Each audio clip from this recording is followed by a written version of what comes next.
forget to subscribe my channel Hang Duk Mana. Sas. Assalamualaikum, selamat datang lagi ke channel Hang Duk Mana. Mari kita dengar respon Datuk Lomar Adam tentang isu roi minyak Terengganu. Terhadap kenyataan Hadi, masa kami perintah dulu banyak kerengga mengacau. Saya baca detail sikit. Kerajaan Perkhidmatan Nasional PN tidak sempat membaca perjanjian royalti minyak melibatkan negeri Terengganu kerana ada banyak benda nak lulus. Tan Sri Abdul Hadi Awang juga mendakwa ketika mereka memerintah ada banyak kerengga-kerengga mengganggu sehingga menyaksikan berlakunya pertukaran Perdana Menteri beberapa kali. Okey, mari kita dengar respon Datuk Lomar Adam. Dia akan tengok komen macam biasa. Gempar bila Hadi Awang dalam parlimen dia mempertikai kerajaan perpaduan ni berkenaan dengan royalti minyak tu. Ketika dia menjadi kerajaan 2 tahun, 18 bulan. Dia mula-mula 18 bulan, lepas tu lagi 17 bulan, 33 bulan. Ketika itu tak ada pula dia sibuk nak memikirkan untuk mengembalikan royalti minyak Terengganu. Bila ditanya dalam apa ni kabinet, parlimen, kenapa dia tak buat demikian ketika dia berada dalam kerajaan? Dia kata kita ketika itu tak ada masa sebab kita diganggu oleh kerengga. Kerengga yang dimasukkan tu. Kerengga yang dimasukkan itu kerana ada usaha-usaha untuk menebuk atap, dia kata. Melakukan benda haram yang berdosa. Itu yang saya tanya dengan dia. Jadi sekarang ni menebuk atap zaman Datuk Seri Anwar menjadi Perdana Menteri itu tak berdosa. Bukan umpama kerja-kerja kerengga. Jadi dia sebenarnya mengakui bahawa dia pun terlibat menjadi kerengga. Sebab salah satu sebab bila mana mata wang kita dah kukuh, ekonomi kita dah bagus, bursa saham pun tengah cantik, tiba-tiba dia kata ada usaha untuk menebuk atap. Terus jahanam kita punya mata wang, bursa saham pun menghudum sekejap akibat daripada kenyataan-kenyataan dia. Maknanya dia buat benda haram jugalah. Dia juga membuat benda-benda yang berdosa. Tapi tu kalau kata nak mengganggu gugat kerajaan yang ada sekarang ni tu kan, adakah ianya salah di sisi undang-undang ke memang boleh? Itu adalah salah satu proses demokrasi. Mana?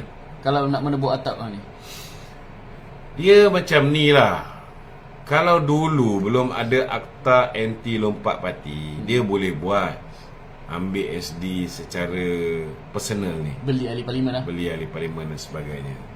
Tapi sekarang ni, kalaupun dia boleh yakinkan parti yang tidak ada terikat dengan perjanjian. Ini mungkin kesilapan di pihak Pakatan Harapan.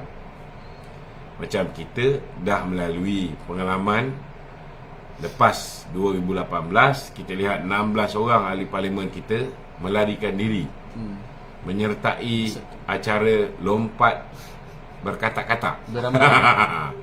Bila kita dah tahu 16 orang lompat beramai-ramai menyertai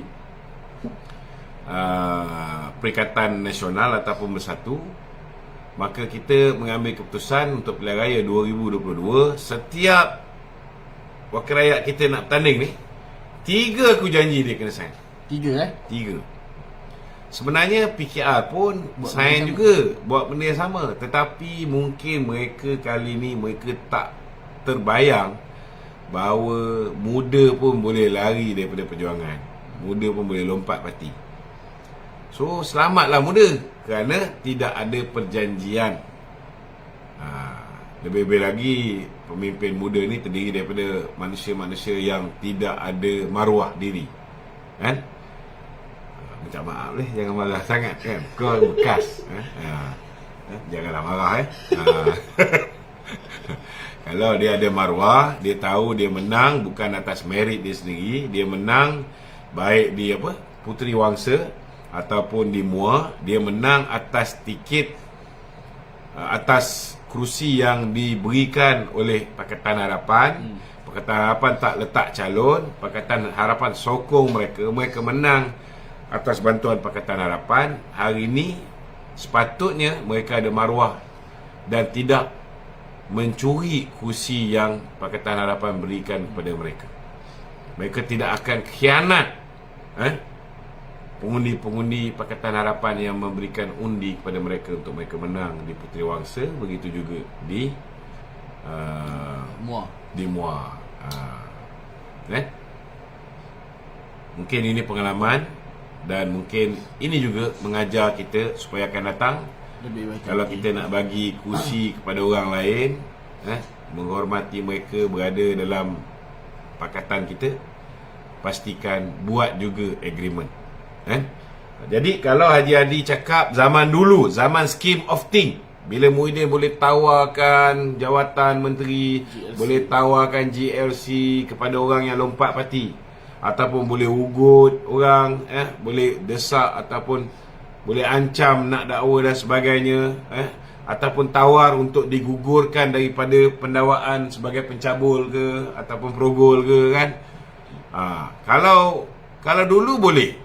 Tapi sekarang bila terikat dengan Akta Lompat Parti, setiap keputusan parti itu mesti dibuat secara en bloc oleh ketua parti. Oleh ketua parti. Lainlah macam parti yang dia seorang je ahli parlimen. Bos lama hang lah. Yang tu tak ada masalah. Itu tak ada masalah. Okey. Tok, ada aduan ke soalan ni? Aduan ke soalan? Assalamualaikum Tok. Saya daripada orang Pelangai ni. Dia minta Tok sampaikan pada kerajaan untuk tengok sikit jalan-jalan di Pelangai, dan diorang juga minta line internet di Pelangai ni Tok. Oh, okey. Pertama saya nak beritahu dengan rakan-rakan di Pelangai. Okey. Di Pelangai ni ada 3 felda. 3 felda. Felda Sungai Kemahang. Kemahal Felda Sungai Kemahal ada, Felda Kemasul ada, Felda Cemomoy betul. Cemomoy Felda Cemomoy. Ada 3 felda ni. Di setiap felda ni alhamdulillah, Yang Maklumat Perdana Menteri dah umumkan setiap felda selepas ni sudah diberikan pusat hemodialisis mereka sendiri.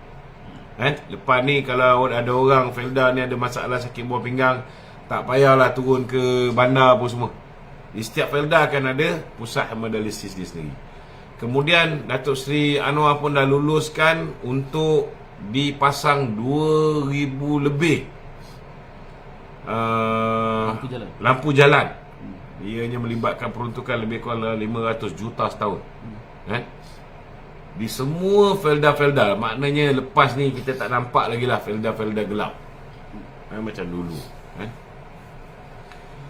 Sama jugalah felda ni pun, kita haraplah kali ni kalau kita tengok pilihan raya di 6 buah negeri ni masih belum nampak cantik sangat sokongan orang felda ni. Jadi kali ni kita harap sokongan felda ni setidak-tidaknya hargailah.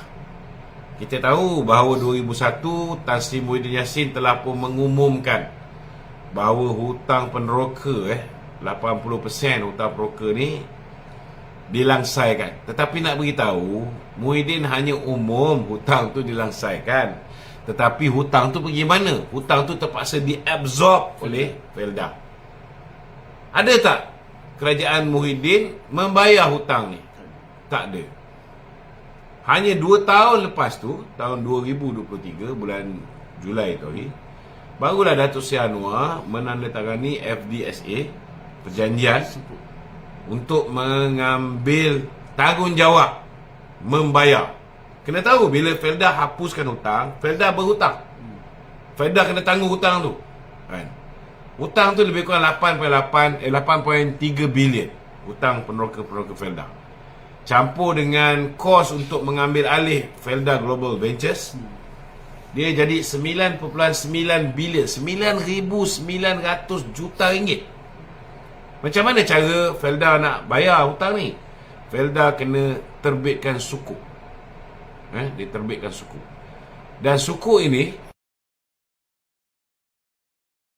DSA, dia ambil tanggungjawab dan dia telah memulakan pembayaran pertama sebanyak 990 juta ringgit. Dah dibayar dah. Maknanya saya rayulah orang Felda ni kan. Tolonglah kan, bagilah muka sikit pada Perdana Menteri kita, terutamanya di 3 Felda yang saya cakap tu, Kemahal, Kemasul, Cemomoy kan. Berilah sokongan kepada kerajaan perpaduan ni. Dan saya pun dapat maklumat Datuk Zahid, Perdana Menteri sedang mengusahakan untuk memastikan rumah-rumah generasi kedua Felda ni dapat disegerakan. Saya tahu bahawa Datuk Seri Syabri Cik pun sedang mengusahakan supaya macam itu hari kita pergi kat Felda wilayah Raja Ilyas kan, Datuk Seri Syabri Cik dah bawa kepada Yang Amat Berhormat Perdana Menteri berhubung dengan rumah generasi kedua Felda kan. Dan lampu jalan on the spot diluluskan oleh Perdana Menteri. Mereka buat macam-macam untuk bantu orang Felda kan. Dan dalam masa yang sama juga kita tahu ada komplain tentang jalan-jalan di dalam kawasan Felda yang yang perlu dibaik pulih. Saya pun berharap benda ni rakan-rakan di Pelangai ni mereka perlu tahu bahawa Yang Amat Berhormat Perdana Menteri Besar Pahang juga telah membawa perkara ni untuk perhatian Timbalan Perdana Menteri yang juga merupakan Menteri Pembangunan Desa dan Wilayah. Memang akan ada peruntukan yang akan diturunkan untuk membantu membaik pulih jalan-jalan di kawasan Felda ni, di area Pelangai ni. Ini rutin biasa. Memang kalau ada masalah saya cadangkanlah supaya masalah ini selain daripada diangkat oleh Menteri Besar bila nanti pemimpin kita turun mungkin boleh diingatkan semula, disuarakan semula. Selain daripada itu juga kita pun tahu bahawa ada banyak kawasan luar bandar ni dari segi talian internet, capaian internet mereka memang lemah, ada sikit lemah dan problem sikit. Ini pun di bawah perhatian Yang Berhormat Datuk Yang Berhormat Fahmi Fadzil yang telah pun mengadakan perundingan dengan pihak yang dipanggil tu Starlink Elon Musk Elon Musk memberikan khidmat untuk menggunakan Starlink ni secara percuma kepada kerajaan. Begitu sekali. Percuma. So mungkinlah kawan-kawan kita di 3 kawasan Felda ni pun boleh mohon supaya 3 Felda di dalam kawasan Pelangai ni dapat capaian internet melalui Starlink juga. Cantik lah kalau macam tu. Jadi dalam masa yang sama juga saya sukalah nak mencadangkan supaya Yang Amat Berhormat Perdana Menteri ni Yang Amat Berhormat Datuk Seri Zahid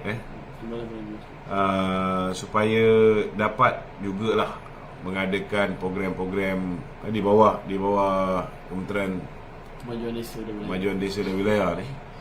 Dia boleh buat program-program usahawan desa.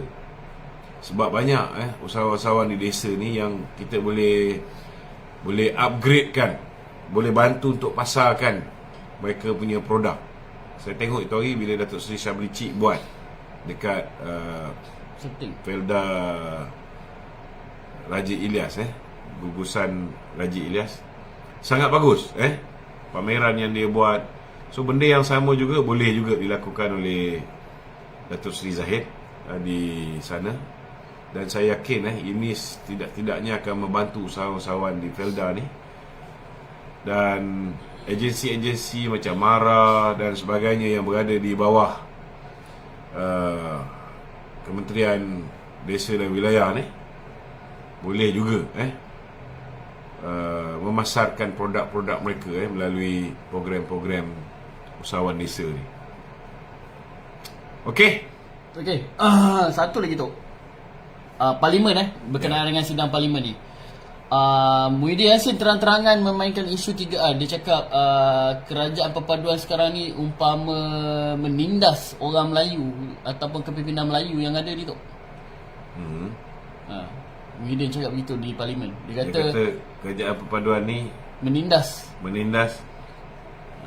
Saya tak nak cerita panjang lah pasal tentang Melayu tak Melayu. Saya nak beritahu orang Melayu, orang Islam boleh berada di tahap yang sangat kuat dan sangat berpengaruh di dalam kerajaan sekiranya Muhyiddin tidak mementingkan diri dia sendiri. Pada November 2022, bila mana Kebawah Tuanku menitahkan supaya Muhyiddin dan parti dia Perikatan Nasional bekerjasama dengan Pakatan Harapan. Kalau Muhyiddin meletakkan Islam dan Melayu sebagai keutamaan, Muhyiddin bekerjasama dengan Pakatan Harapan. Ketika itu, ahli Parlimen Melayu ada 74 orang daripada Perikatan Nasional campur dengan 29 orang daripada Pakatan Harapan. Kita akan ada 103 orang ahli Parlimen Melayu Islam dan hanya 53 bukan Melayu dan bukan Islam.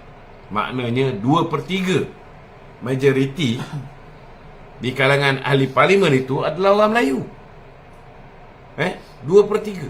Bukan sikit, 2/3. Hari ini disebabkan keangkuhan dia kerana dia nak jadi Perdana Menteri. Dia tak boleh terima jawatan timbalan ni. Angkuh dia. Sedangkan dulu Anwar menjadi timbalan Perdana Menteri lebih awal daripada dia. Dia tak nak jadi timbalan kepada Anwar. Dia nak jadi Perdana Menteri juga. Walaupun Anwar ada 82 kursi, dia ketika tu baru 73 kursi.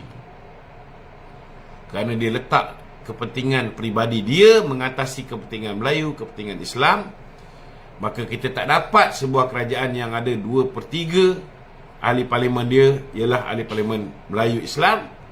Akhirnya hari ini kita ada 76 Islam, 72 bukan Islam. So punca dia lah.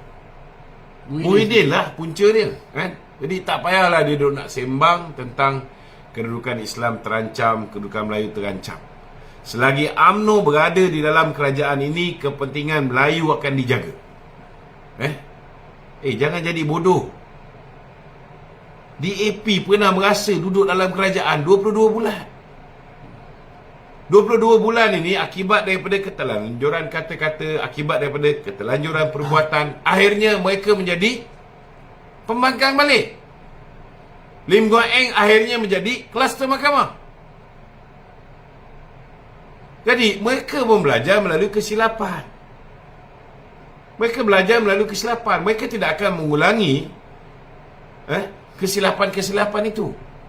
Itu sebab kita tengok zaman DAP bersama dengan UMNO hari ini, ada kita dengar mulut-mulut celupa seperti mana yang sebelum ini pernah berlaku. Ada. Contohnya bila mana Ramasamy mempertikaikan tentang saiz penjawat awam di kalangan Bumiputra. Kita belasah je Ramasamy, tengok apa pendirian yang DAP ambil. Dia gugurkan Ramasamy daripada jadi calon pilihan raya. Bukan setakat gugurkan daripada menjadi timbalan ketua menteri, calon pilihan raya pun tak dapat.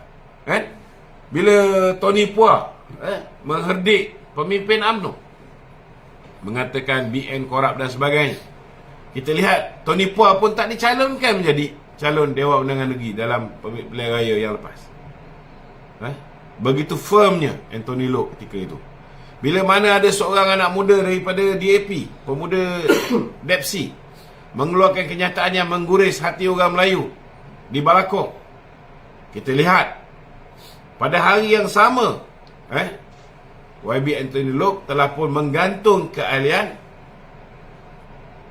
individu ini, sementara menunggu siasatan dilakukan ke atas. Nampak firm DAP cuba menjaga hati orang Melayu, cuba menjaga hati orang Islam. Mereka takkan membenarkan mana-mana pemimpin mereka mengeluarkan kenyataan. Ada jugalah cakap, habis tu kenapa YB Anthony mengeluarkan kenyataan bahawa mereka akan kekal dengan Malaysia. Tak betul sebenarnya tu. Dia tak cakap mereka akan kekal dengan Malaysia. Apa yang dia cakap ialah tidak perlu melakukan perubahan pada perlembagaan dia. Kerana apa yang disebut tentang Malaysia, deklarasi setapak, itu dulu. Tetapi pada tahun 2012 mereka sudah pun ada deklarasi baru. 2015 mereka buat lagi satu deklarasi DAP at 50, yang jelas menyatakan bahawa mereka menghormati hak istimewa Melayu, kedudukan Islam sebagai agama persekutuan, kedudukan Raja-Raja Melayu, kedudukan bahasa Melayu. Mereka menghormati apa yang terkandung dalam perkara 152, 153, perkara 3 Perlembagaan Persekutuan. Maknanya tak payahlah cerita benda yang lepas. Jadi tak betul lah ada orang kata kita ni bila kita bersama dengan DAP maknanya kita menyokong Malaysia. Mana ada? Janganlah bodoh sangat. Apa maksud Malaysia tu? Sama rata, hak sama rata. Kalau dah DAP buat kenyataan bahawa mereka menghormati kedudukan Islam sebagai agama persekutuan, sama rata tak kedudukan Islam dengan agama lain? Tak sama. Agama lain boleh diamalkan secara aman. Kalau DAP kata mereka Malaysia nak hak sama rata semua kaum, hari ini DAP punya pendirian sudah berubah. Mereka menghormati apa yang terkandung dalam perlembagaan perkara 153, di mana kedudukan istimewa orang Melayu itu ada dan Bumi Putra. Maknanya tak adalah apa yang dia minta dulu tu dia teruskan.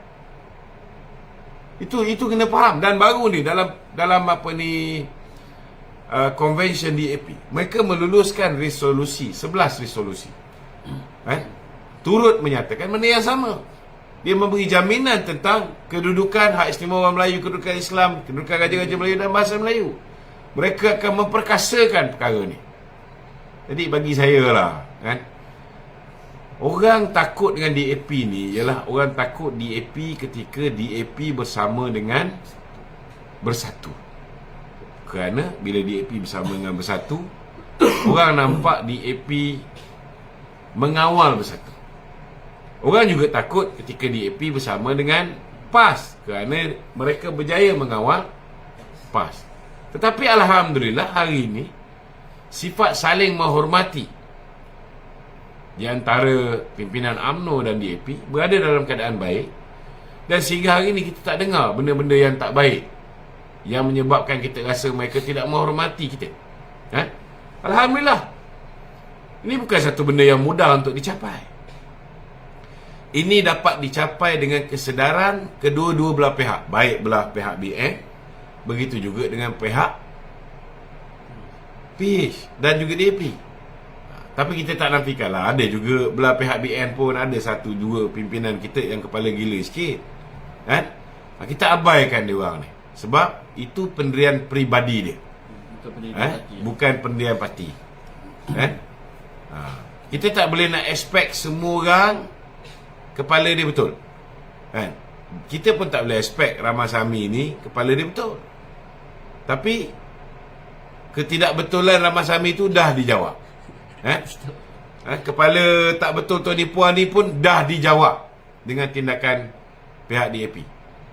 Budak pemuda Depsi yang mengeluarkan kenyataan yang mengguris hati orang Melayu tu pun dah dijawab oleh YB Anthony. So janganlah kita sentiasa nak merungut, tak puas hati tu, tak puas hati ni. Everybody is trying their level best to take care of all the komponen parti of kerajaan perpaduan ataupun unity government. So janganlah kita nak cari titik perbezaan, kena highlightkan, dan janganlah sampai kita nak gunakan DAP, orang UMNO sokong DAP, maka orang UMNO hari ni menyokong Malaysia. Bila masa pula kita sokong Malaysia? Jangan melampau sangatlah. Sabar, kita pun ada hadnya. Okey? Okey, tonton komen saya lah bab roti minyak Terengganu ni. dulu dia orang kata kerajaan pusat sekat. Tapi masa dia orang merintah 3 tahun lebih tu, kenapalah dia orang tak luluskanlah, naiklah berapa persen. Sekarang ni cakap nak naik ke 5% ke 10%, naikkanlah. Masa dia orang merintah dia orang tak rawat. Sekarang bila masa kerajaan Pawudan merintah, dia orang bising pula pasal isu roti minyak yang negeri Terengganu ni. Aduh, macam-macam lah masa dia orang merintah, senyap. Masa kerajaan Pawudan merintah, masa ni lah dia orang nak minta macam-macam. Tak tahu nak cakap apa dia orang ni. Okeylah tuan-tuan, mari terus menyokong kerajaan Pawudan dan pihak Anwar Ibrahim. Assalamualaikum.